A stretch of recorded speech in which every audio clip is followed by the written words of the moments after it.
kabayo na mag-drive. Hello guys, good afternoon. Welcome back to my YouTube channel. Ako nga pala ay si Ethel G's, ang nagsasabi habang may buhay, may pag-asa. Ngayon, meron tayong isang senior citizen na tutulungan na naman. Bigyan natin siya ng kunting sorpresa. Ito si Lola o si Nanay TC Francisco Lutimar ay may sakit ito na breast cancer. Ngayon, hindi niya alam na bibigyan siya ng sorpresa na isang kunting grocery na dadalhin doon sa bahay niya. Kaya guys, ito panoorin natin.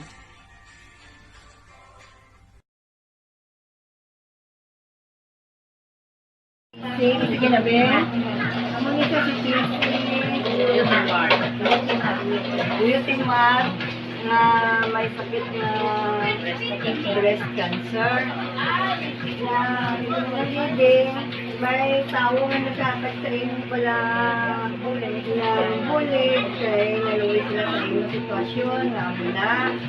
Kasi hindi mo lang ipasensyahan sa Diyo kayo hindi na kwante para makakalaman wala lang Tapos, yun amo na ang iyay na blos ko, hindi ka na makabaliw, o kasi yan, nagkaroon ng, so ano ginibala ang nakagilala, masakit sa amo sige, hindi rin na siya mo ko, siya, tapos ubag, tapos ubag na, wala ko kayo kapalong na nagkaroon na dahil kalako. Uli na lang naman alam sa kayo tutong na nagpatik up sila nga na na nagnangtang na pinatiti sa mama niya. Tapos sa subong, amo na subong niya niya titi. Kaya di na sa pwede mapirahan. Ay bawal man mapirahan kaya may sakit sa likod.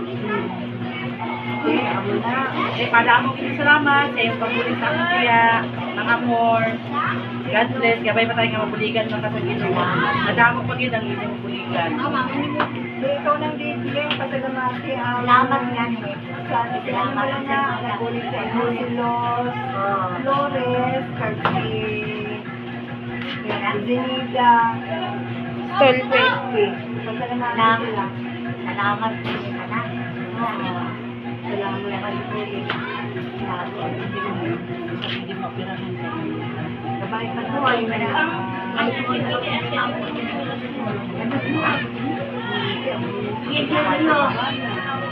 Gigit nung duit na sa Bacolod, pag-business sa Makalit. Ano kung yung gana? Hindi mo lang tawad magkakalimutan mo? Oo. Ano siya? Kaya nandito na magano sa ilang walang may bata. Ang gahatag sa inyo. Oo. Hindi manggalit ka. Ang ibang kaisutan. Kailangan sa waksama. Hindi ba sa ganoon sa pagkakot. Ito na pala ikaw na ako niya. Ano naman kain?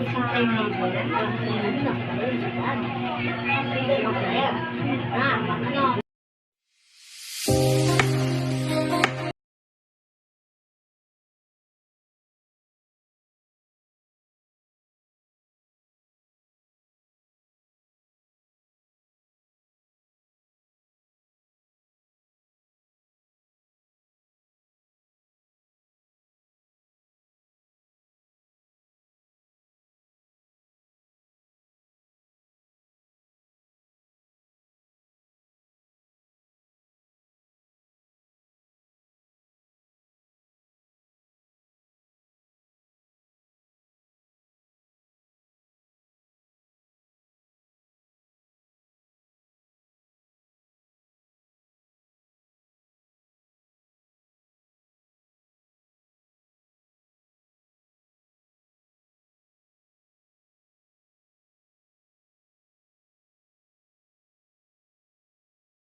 Hello mga kabunso, nakita na natin kung ano ang sitwasyon ni Nanay TC, saka yung nakita naman natin yung picture niya na sobrang maga na yung part na ng yung dito sa suso niya.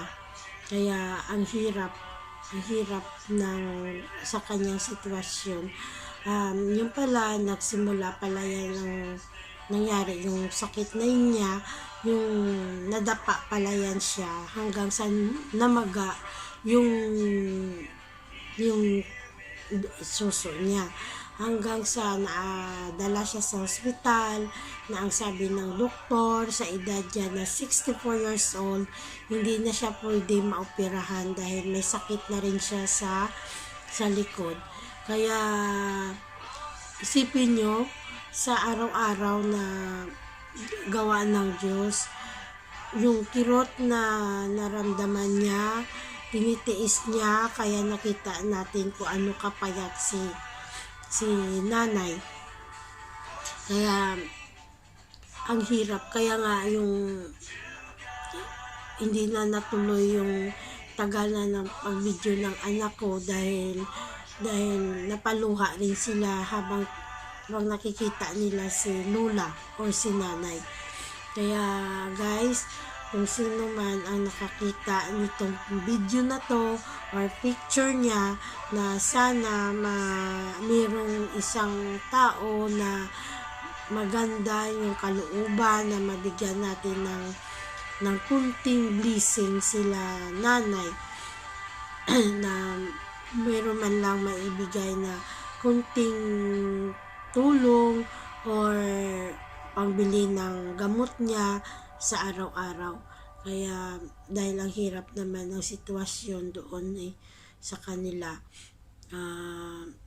lalo pa wala naman trabaho yung anak niya, may trabaho din pero yung hindi ba sapat yung income tapos ganun pa ang sakit.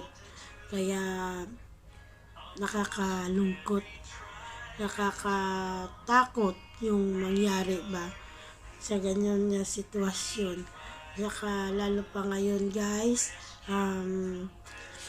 nagpapasalamat ako sa nag-sponsor sa kanila, sina Bunso Los Flores at saka si Sinaida Stople, yan nagbigay ng tulong para sa kanila.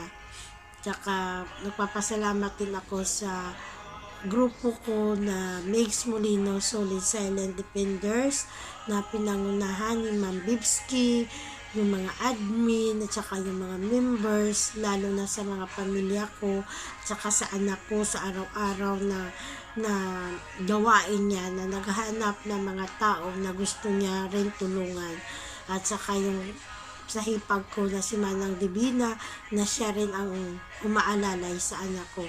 Okay guys, salamat, at saka sa susunod na video marami pa tayong mabigyan na kunting sorpresa para sa mga nanay, lula or sa PWD. Okay guys, dito na lang, at sa uli na pagkikita sa next na video na ipapalabas namin. Okay, bye. God bless at all.